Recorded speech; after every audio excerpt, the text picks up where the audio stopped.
Pasukan keramat bergerak secepat kilat.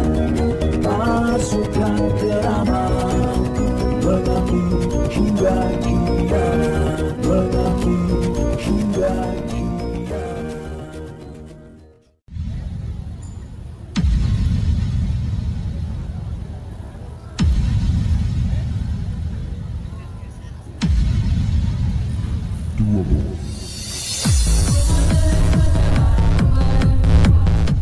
Bismillahirrohmanirrohim. Jingso. Assalamualaikum warahmatullahi wabarakatuh.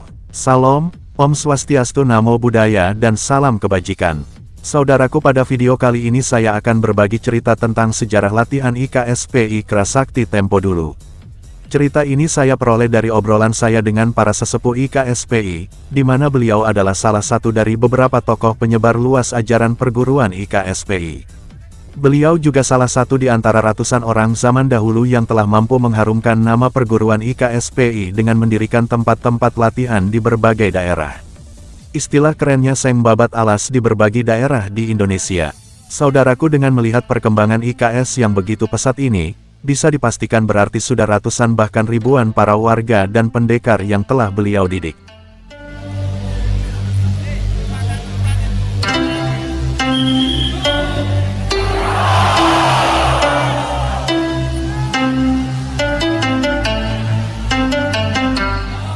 Siapakah beliau? Saya yakin beliau ini sudah tidak asing namanya.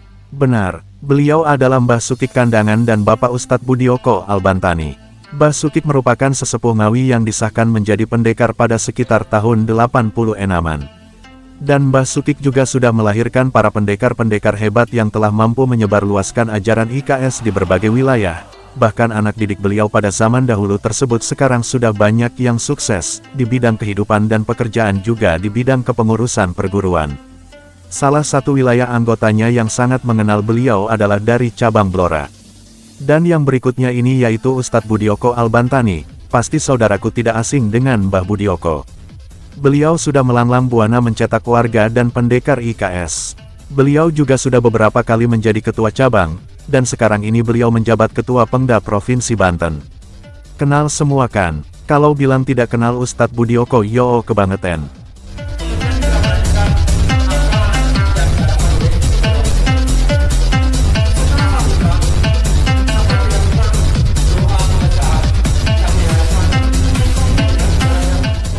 Saudaraku, awal mula kami bertemu di sekretariat cabang, bersama Bapak Ketua Cabang, Mas Bendol Ketua Ranting Padas, juga beliau berdua, dan juga tiba-tiba ada Kades Kandangan, kelihatannya mau melihat sawah, tapi karena di situ ada kami, beliau mau tidak mau ikut ngobrol di sekretariat.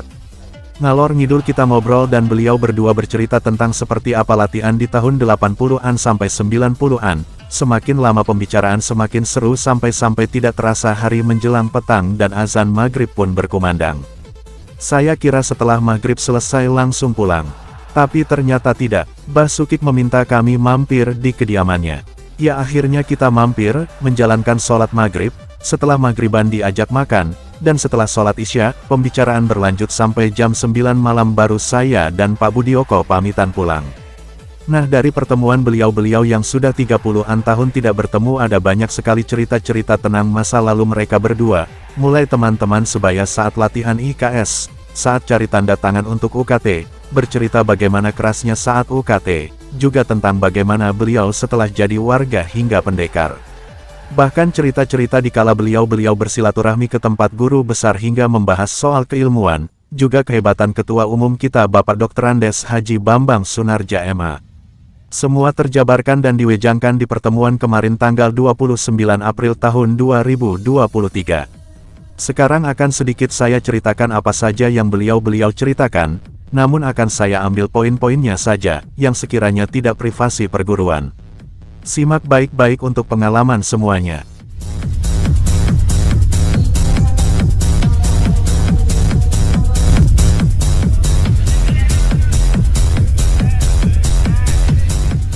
Yang pertama mengenai latihan di IKS.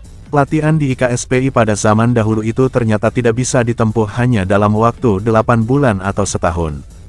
Zaman dahulu latihan di IKS untuk meraih predikat warga itu lamanya bisa mencapai 2-3 tahun baru bisa pengesahan. Ada beberapa faktor yang menyebabkan latihan beliau-beliau hingga selama itu. Yang pertama adalah kerasnya latihan. Kerasnya latihan membuat mereka kesulitan untuk bertahan berlatih di IKSPI.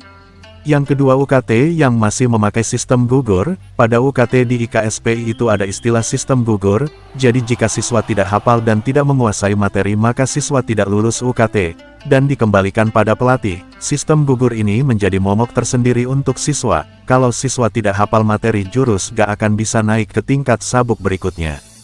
Tidak seperti zaman sekarang ini, tidak hafal gerakan, atau bahkan tidak latihan bisa jadi warga. Perbedaannya pada zaman dahulu mencetak seorang warga dan pendekar yang berpredikat. Dengan kata lain predikat hanya simbolisasi bukan menjadi prioritas utama. Zaman sekarang hanya mengejar predikat warga dan pendekar. Jadi predikatnya yang diutamakan, namun kualitas serta kemampuan mereka soal jurus dan lain-lain jauh dari harapan dan kenyataan. Kalau tidak percaya boleh dites warga pendekar zaman sekarang soal jurus dan lainnya yang menjadi inti ajaran di IKSPI.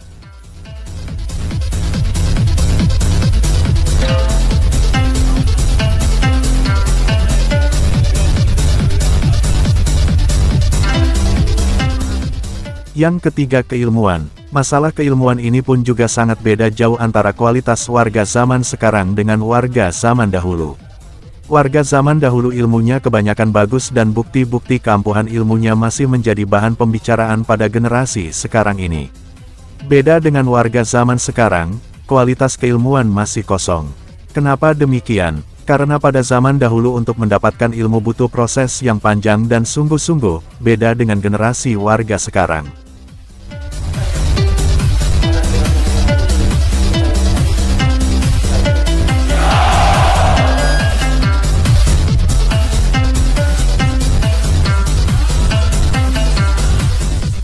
Masalah pengertian ilmu. Pada zaman dahulu mereka yang disahkan menjadi warga sangat mempelajari ilmunya. Jauh beda dengan warga zaman sekarang setelah jadi warga apalagi mempelajari ilmu, membaca buku kerohaniannya saja malas. Warga pada zaman dahulu mereka paham bahwa disahkan itu hanya dibuka wadah ilmunya, warga zaman sekarang menyangka disahkan itu dimasuki kekuatan gaib menganggap setelah disahkan ilmunya langsung ampuh. Warga zaman dahulu mempelajari dan mengamalkan ilmunya dengan sungguh-sungguh, kalau warga zaman sekarang setelah disahkan ya sudah selesai. Dan malas menirakati dan mengamalkan ilmu. Warga zaman dahulu itu tahu puasa pengesahan hanyalah puasa membuka wadah ilmu, dan ilmu yang didapat harus tekun diamalkan ditirakati dan dipuasai, makanya ilmunya ampuh, jadi ada tahapan dalam mempelajari ilmu. Coba warga zaman sekarang, apalagi suruh puasa, suruh menghafal, suruh mengamalkan ilmu, membaca buku kerohanian saja malas. Betul tidak?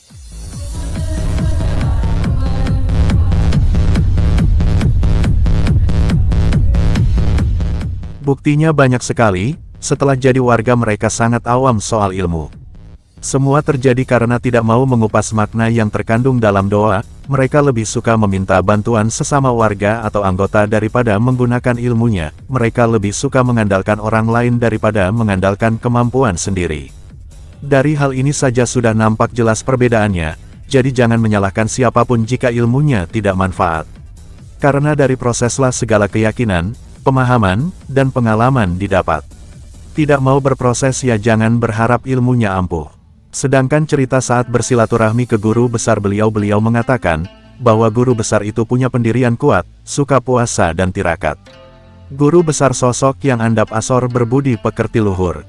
Beliau sosok yang jujur dan penuh wibawa.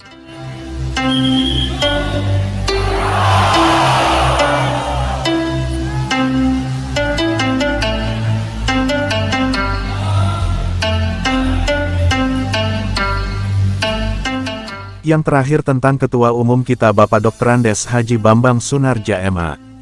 Pak Bambang orangnya cerdas, menguasai seluruh bidang, juga ahli tirakat. Makanya tak heran jika IKSPI bisa sebesar ini. Apabila IKSPI dipimpin yang lainnya mustahil bisa sebesar ini, itulah yang disebut memang sudah takdirnya IKS. Itulah cerita dari sesepuh yang saya rangkum dan saya ambil inti-intinya, semoga jadi bahan koreksi untuk saya dan saudaraku semua, agar kita tidak luntur keyakinan. ke IKSA-nya. Semoga bermanfaat. Akhir kata dari saya. Wassalamualaikum warahmatullahi wabarakatuh. Jingso.